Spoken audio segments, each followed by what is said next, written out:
बिनु सतसंग न हरि कथा, तेहि बिनु मोह न भाग। मोह गए बिनु राम पद, होए न दृढ़ अनुराग।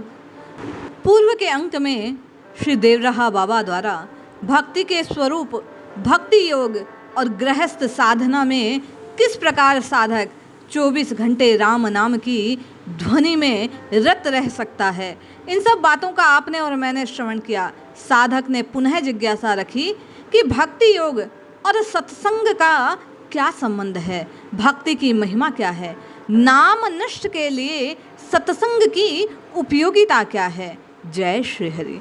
पूज्य गुरुदेव के चरणों में बारंबार प्रणाम। पूज्य बाबा कहते हैं भक्ति का मूलाधार सत्संग है, क्योंकि भक्ति में भगवान का प्रेम पूर्वक संग ही होता है। सत का संग हो जाना भगवत प्राप्ति है। सत्संग का अनिर्वचनीय आनंद स्वर्ग और मुक्ति से भी बढ़कर कहा गया है। गोस्वामी तुलसीदास जी ने तो कहा, तात स्वर्ग अपवर्ग सुख दरहि तुला एक अंग, तूलन ताही सकल मिली जो सुख लव सत्संग।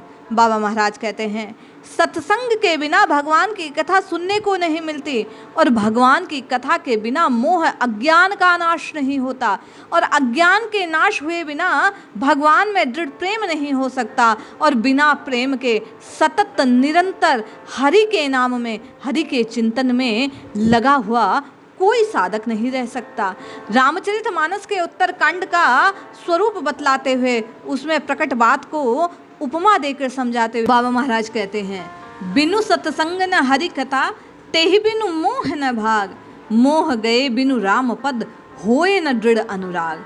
अतः भगवान का व्रत, यज्ञ, वेदा अध्ययन, तीर्थाटन, यम नियम, आसन, प्राणायाम पालन में उतना वश में नहीं होते भगवान, जितना सत्संग सुनने से, हरि की कथा को सुनने से मोह के भाग जाने पर राम जी के नाम में, राम जी में साधक का अनुराग बढ़ जाता है।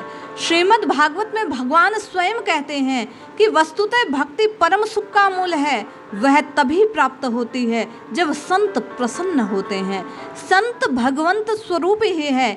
इन संतों का संग करने से साधक जिज्ञासा रखते हैं कई बार कि कलयुग में, आज के समय में इन व्यस्तताओं के चलते संतों का संग कैसे किया जाए। तो संतों की वाणी से इस बात की प्रेरणा मिलती है कि इन संतों की वाणी को सुनने से, संतों के संग करने का फल आपको और मुझे प्राप्त होता है। आपका और मेरा चित्त निर्मल होता है। भगति तात अनुपम सुख मूला, मिले ही जो संत होए अनुकूला। और किसी संत की कृपा प्रसादी से ही ये सत्संग का फल, सत्संग का लाभ आपको और मुझे मिल सकता है। बाबा महाराज कहते हैं अतएव भक्ति योग में सत्संग की महत्ता सर्वोपरि है।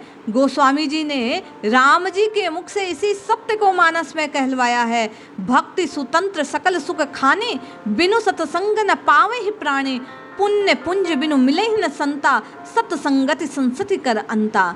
भक्ति की महिमा, भक्ति का स्वरूप, भक्ति का आपके और मेरे जीवन में अनुपम अर्थ है। वे कहते हैं भक्ति की महिमा तो अनिर्वचनीय है, शब्दों में कही नहीं जा सकती।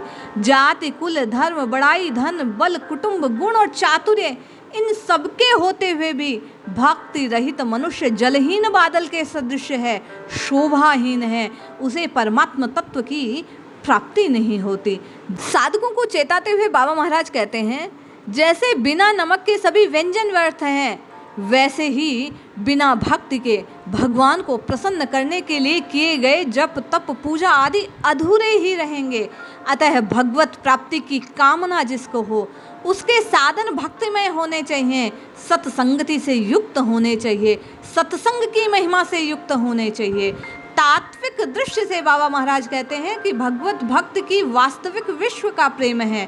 परम प्रेमास्पद सच्चिदानंद स्वरूप भगवान को प्राप्त करने का एकमात्र सरल उपाय प्रेम लक्षणा भक्ति ही है। ये साधन भी है और साध्य भी है। इस मार्ग में कठिन योग साधनों अथवा योगिक क्रियाओं द्वारा चित्त की वृत्तियों का निरोध नहीं करना पड़ता। गृहस्थ साधक, व्यस्त साधक केवल उनकी दिशा बदल देनी पड़ती है अपने चित्त की भगवान से संबंध जोड़कर। संपूर्ण सृष्टि में भगवान की चित्त और आनंद की शक्ति का अनुभव करना है और उसी प्रकार व्यवहार करना, भगवत प्रेम का स्वरूप है और साधक हृदय में इसी भगवत प्रेम को सत्संग की महिमा से जान पाता है, सत्संग से लूट पाता है, सत्संग से अपने हृदय में इस बात को बैठा पाता है।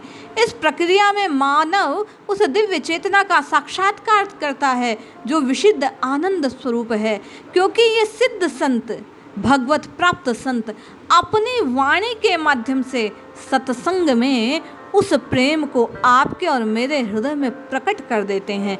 जब जब आप और मैं इन सिद्ध संतों की वाणियों को श्रवण करते हैं तो मन में, मानस में, हृदय में, चित्त की वृत्तियों में एक अलग सा स्पंदन होता है। आपकी और मेरी चेतना प्रभु की ओर उन्मुख होती है। तो नित्य निरंतर हरिनाम का जप करते हुए अधिक से अधिक संतों की वाणी का, संतों के संग का आनंद लीजिए। निश्चय ही वह परमानंद स्वरूप परमात्मा आपके और मेरे हृदय में अवश्य प्रकटेगा। इसलिए जपते रहिए, रटते रहिए, पुकारते रहिए, संतों के संग का अनुभव करते रहिए, निश्चित कल्याण होगा।